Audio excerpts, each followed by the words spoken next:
I'm going to run through simplifying each one of these, starting with this top one. Look at the denominators. We have 4, 2, 3, and 2. For lack of a better word, I'm going to call those the mini denominators within the fraction. We want to think of a number that 4, 2, 3, and 2 all fit into, and that ends up being 12. You could list out the multiples if you need to. 2, 4, 6, 8, 10, 12, 4, 8, 12, 3, 6, 9, 12. Okay, so what I'm going to do now is multiply the top and the bottom by the number 12. That's going to require me to use the distributive property here and here.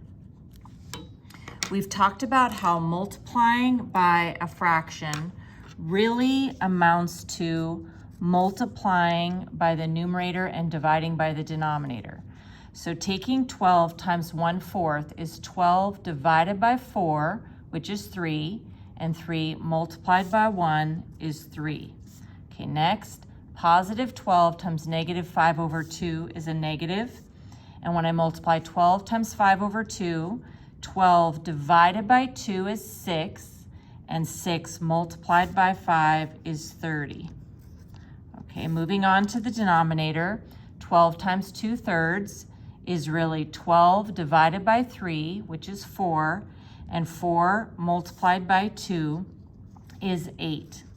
Okay, then a positive 12 times a negative 3 over 2 is going to be a negative, and then 12 divided by 2 is 6, and 6 multiplied by 3 is 18. Our problem looks a lot easier now. We don't have any extra fractions all over the place. 3 minus 30. If you have 3 and you owe somebody 30, you owe 27. Okay, 8 minus 18 is like having 8 and owing somebody 18. So I owe 10. A negative over a negative is a positive. Nothing fits into both 27 and 10. So this fraction is completely simplified. All right, so let's do that one more time, one more example. The denominator of 3 is just 1. The denominator here is 2, and this denominator is 5.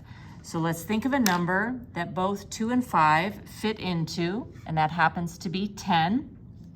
Worst case, again, you could list out 2, 4, 6, 8, 10, 5, 10, until you get something that's the same.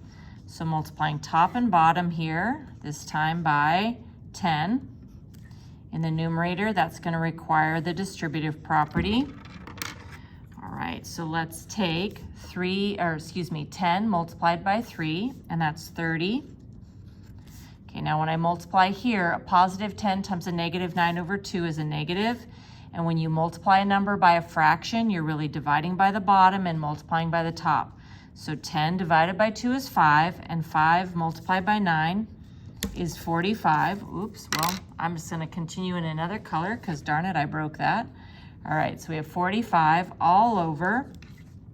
When I multiply 10 times 7 over 5, I want to divide by 5 and multiply by 7. So 10 divided by 5 is 2, and 2 times 7 is 14. Problem is looking a lot easier. 30 minus 45 is negative 15. Denominator is 14. This answer is just fine. A negative on a fraction can go at the top, the bottom, or out to the side. If we're checking with the back of the book, likely it is written off to the side, and I end up with negative 15 over 14.